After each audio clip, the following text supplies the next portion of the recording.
Let us say good morning to Danielle McFarland. Good morning, good morning. Thanks for being here. Let's tell everyone where we are at this nice Lutheran church here. Yes, we are at Shepherd of the Hills Lutheran Church in Georgetown, Indiana. And you are invited. Everything is set up. Let's step aside and let John give everybody a view of what's going on here. You got 40 crafters here, and these are handcrafted items. 40 handmade crafters here. Yeah, lots of amazing things. I've already seen some just looking at a distance here. So at 9:15, we're going to make a little tour. You're going to go with us. Yeah. I'm going to show you a lot of this. We'll try to get as much of it as we can because this is all handmade crafts. So the good stuff is here. All the good stuff. Yeah, Okay. Come on out. The hours, how long do they last today? We are here until 2 o'clock. 2 o'clock. Come on over. We'll see you back here in about 15 minutes from right now.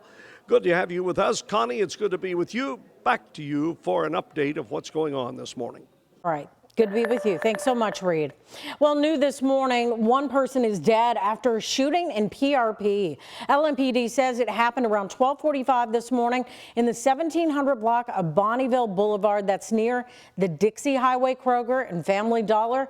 But police actually found the victim a few blocks away in the 4900 block of Dixie Highway where he died. It's unclear if this person was an adult or juvenile. There are no suspects at this time. Anyone with information is asked to call the anonymous tip line, that number 574 LMPD. You can also use the online portal. All directions of the Sherman-Mitten Bridge are closed indefinitely. The shutdown started just before 1:30 on Friday after crews found a deck component in need of an inspection and possible repair. And there's no time frame for the closure. WHAS11's Connor Steffen and photojournalist Aspen Hester talked with some frustrated business owners.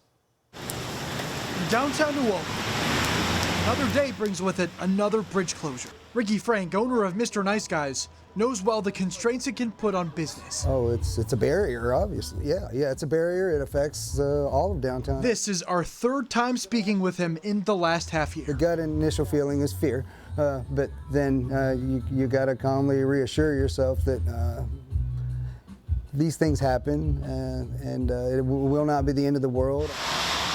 The bridge construction team says the unexpected closure came after crews working on Sherman-Mitten's main span found a component needing immediate inspection and possible repairs. It hasn't hurt me a whole lot because they've had one lane open.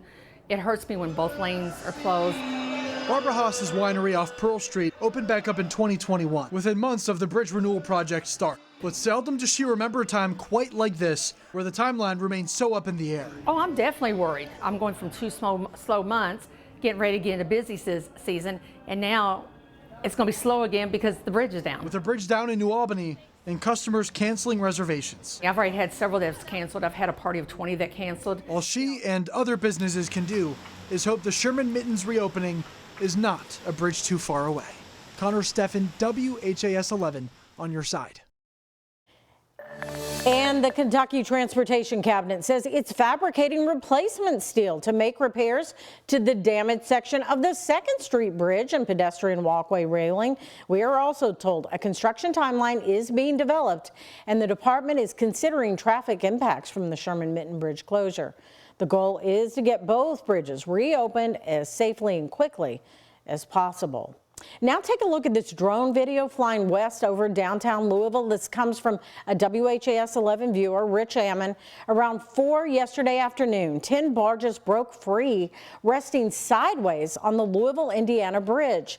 Now in this drone photo, you can see 8 of the barges stranded and a towboat working to remove them. Now, if you look at the bridge, you see a train is crossing at the same time. The U.S. Coast Guard said the coal barges had just exited the McAlpin locks and dam when they broke free.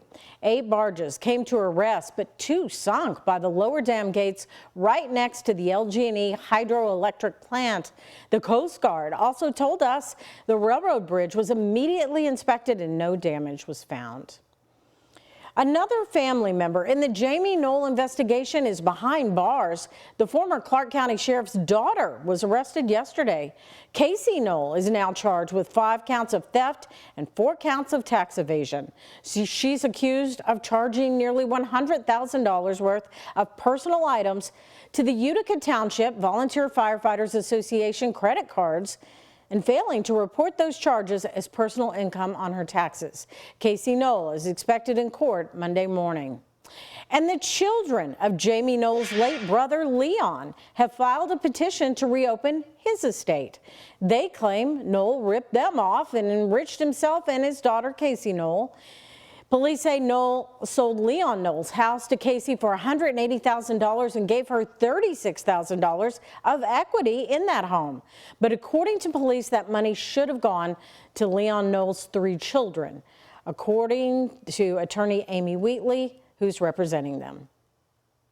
Each one of the heirs received a distribution, but it's our contention that it was not all that they were entitled to. They are in disbelief.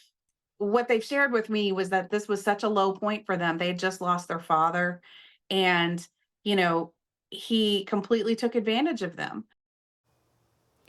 Wheatley also said the petition to reopen the estate will need a special judge appointed, similar to Jamie's criminal case, but this could take a few days.